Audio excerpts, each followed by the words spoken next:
Out on the horizon, the heart of a Buick, the start of a regal new day. The great American road was made for Regal. Back in 1973, General Motors' Buick division introduced the Regal as the top coupe trim of their newly reintroduced Century line. Although most models were geared towards the soft-riding luxury cruiser market, Buick later offered high-performance versions like the Grand National and the GNX. It continued to try offering both entry-level luxury and performance models until its final failed iteration as a German-built performance hatchback and wagon. This is the story of the Buick Regal. This is my old car. The great American road belongs to Buick. The great American road belongs to Buick. Thanks to all of you that suggested I review the Buick Regal. This is my first episode devoted to a Buick model, and I don't plan on it being the last.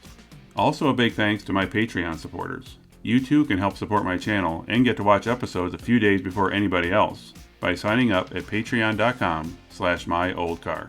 Besides the Buick Regal, I have also had several requests to review the Buick Century, and probably will still review that one as well. However, for several years, both model names were essentially the same car, with the Regal being a higher trimmed version of the Century. You've never seen a Buick like this before. Sporty elegance, all new for '73. The Buick Regal. This is how the Regal name was first introduced in 1973, as a Century Regal Colonnade Hardtop, the top coupe trim level of the Buick Century, a model name which Buick reintroduced that year, having last been used in 1958. The introduction of the Century and Regal coincided with a redesign of GM's rear-wheel drive A-body platform, in response to upcoming federal safety regulations that eliminated convertibles and hardtop models, the latter term used for cars that had no B-pillar, and therefore had less structural rigidity. Although these new regulations still allow the doors to be frameless. And, like most American cars in the early 70s, the Regal was big, as an 18 feet long big, when offered as a four-door sedan beginning in 1974. By 1975, the Century and Regal marketing changed to have them be separate models, despite being the same car underneath. The Regal differed from the Century thanks to having more luxury features, such as wood grain trim on the dash and fancy door pull straps. The Regal bench seats came standard with a center armrest, and by 1976, the Regal Coupe could be had with reclining bucket seats and corduroy upholstery. And if you were a kid back then, you probably had matching corduroy pants. I know I did. The oil crisis was looming in the early 70s, but the Regal still came standard with a 5.7-liter V8, with a 7.5-liter V8 optional. But by 1975, the coupe models came standard with a 3.8-liter V6. In 1976, the Regal switched to dual rectangular headlamps, mounted vertically on the sedans and horizontally on the coupe. The coupe's sheet metal also was revised, no longer having a long crease that stretched from the front fenders and across the doors, which remained on the sedan. 1978 marked the beginning of GM's new downsized A-body platform, losing over a foot in length, and the Regal initially switching back to being a coupe-only model, with the Century providing the sedan and wagon models. Although a V8 was still available, it had shrunk to 4.3 liters. Much more popular were two V6 options, either 3.2 or 3.8 liters. The 3.8 liter could also be had with a turbocharger, marketed as the Regal Sport Coupe. The Sport Coupe version is turbocharged, and it's still a Buick. And there's one thing I do know, son, and that is you are here for a reason.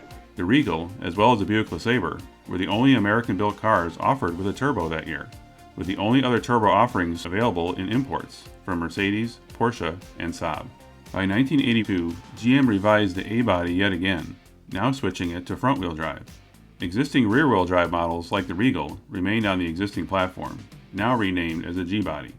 It was this year that the Regal and Century first became entirely different cars. The increasing popularity of front-wheel drive cars made the new Century the more mainstream offering, with its advanced electronics, front-wheel drive, and computer design. Whereas the Regal would skew more towards luxury and performance, especially the latter in the next few years. A facelift in 1981 gave the Regal a more aerodynamic profile, so much so that it became a NASCAR favorite, including a win by Richard Petty in the 1981 Daytona 500. Although back then, I am sure no one predicted it would someday be featured in a movie like this one.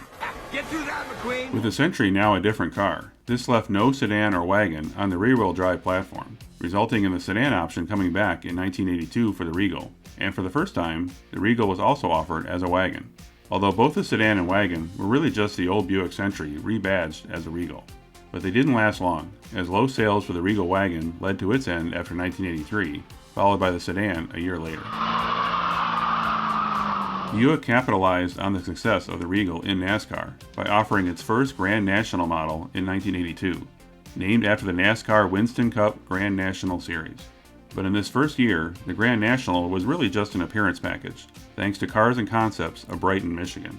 Most of the 215 Grand Nationals in 1982 started out as base Regal coupes with the base V6 engine, making just 125 horsepower. An estimated 35 Grand Nationals were based on the Regal Sport that had a turbocharged 175 horsepower V6, making the latter a rare and valuable find. No Grand Nationals were produced for 1983, although the Sport Coupe model, now renamed the T-Type, was increased to 190 horsepower, along with upgraded headers and brakes. The Grand National returned in 1984, and now was no longer just an appearance package. Available in any color, as long as it was black, its turbo V6 increased to 200 horsepower, thanks to fuel injection and a computer-controlled ignition, rivaling the Chevrolet Corvette in the quarter mile. By 1986, the turbo got even faster, thanks to a new intercooler, raising the horsepower to 235. In 1987, 547 Grand Nationals were upgraded to the GNX, or Grand National Experimental, with upgrades to the turbocharger, intercooler, exhaust, and transmission, and added front fender vents to improve cooling. Buick officially stated it produced 276 horsepower, although actual output was at least 300, making it faster than a Ferrari F40, and it was still only available in black, making it no wonder it was touted as being Darth Vader's car. But the party was soon over, thanks to GM pulling the plug on the G platform and resurrecting the Regal, along with their other former rear-wheel drive cars, on the new front-wheel drive W platform. The third generation Regal was initially only available as a coupe, same as how the previous generation had started, but that's where the similarity ended. No more V8s and no more turbo V6s. In fact, no performance-oriented anything, instead only being offered with a 125 horsepower V6, shared with a Chevy Lumina, Pontiac Grand Prix, and the Oldsmobile Cutlass Supreme. A Grand Sport trim was offered in 1989, but that just added more body cladding and aluminum wheels. Power options improved in 1990 when a 3.8-liter V6 became an option, and the Regal was the only W-body car to offer that engine. And the four-door sedan also came back in 1990, as popularity in two-door coupes was starting to wane. By 1997, the W platform was revised, dropping the slow-selling two-door coupe and no longer offering a front bench seat, eliminating the option of 6-passenger seating. But the new W platform also gained another model that year, the Buick Century. The Regal and Century were back to being based on the same car, with the Regal offering the larger V6 and fancier trim. But the Regal now offered a GS trim, a reference to the old Grand Sport name, with a supercharged 240 horsepower V6, bringing its performance level back to what the Grand National once offered. In 2000, Buick revealed the GNX concept, with an intercooled turbo V6 making almost 300 horsepower. That model became available to the public by 2003, although not as fast, with the production version reaching 270 horsepower. Despite performance numbers rivaling the Grand National, sales weren't high enough to justify continuing the Regal beyond 2005, when it was replaced by the LaCrosse, built on the same W platform. But the Regal, as well as other Buick models, continued to sell well in China, as far back as 1998, when GM partnered with Shanghai Automotive in response to Buick's image as a status symbol for wealthy Chinese. So although the Regal ended in North America temporarily in 2005, a fifth-generation Regal was launched in 2008 in China, based on GM's Epsilon 2 platform. It was built in Germany, being almost identical to the Opel Insignia sold in Europe, and its platform mate, the Vauxhall Insignia, sold in the UK. This fifth-generation Regal was soon readied for North American sales with its reveal in Los Angeles in 2009, but now marketed below the LaCrosse, the same car which had replaced the Regal a few years earlier. The LaCrosse was now being marketed as Buick's full-size offering, which repositioned Regal as Buick's mid-size offering, with the new Regal being 7 inches shorter than the LaCrosse, but also 7 inches longer than the Buick Verano, which arrived a year later, built on the same platform as the Chevy Cruze. The new Regal offered a performance model, the GS, which also produced 270 horsepower, like the old GSX model, but it now came from GM's Ecotec 2-liter 4-cylinder. As the 2010s rolled on, Buick's cars continued to lose popularity to the biggest automotive fad in America, the crossover. Sales of Buick's three-row Enclave had been rising since its launch in 2008, and the mini crossover Buick Encore was a huge hit, soon becoming Buick's top-selling model. But Buick wasn't ready to give up the Regal just yet, with a 2018 redesign that was still based on the Opel Insignia, but was now marketed as the Regal Sportback and Tour X, with the former being a hatchback model and the latter a station wagon. The wagon was an especially daring move, becoming the first and only wagon model in Buick's North American lineup since Buick's last wagon, the Roadmaster, died in 1996. Comes standard with all-wheel drive and has extra body cladding.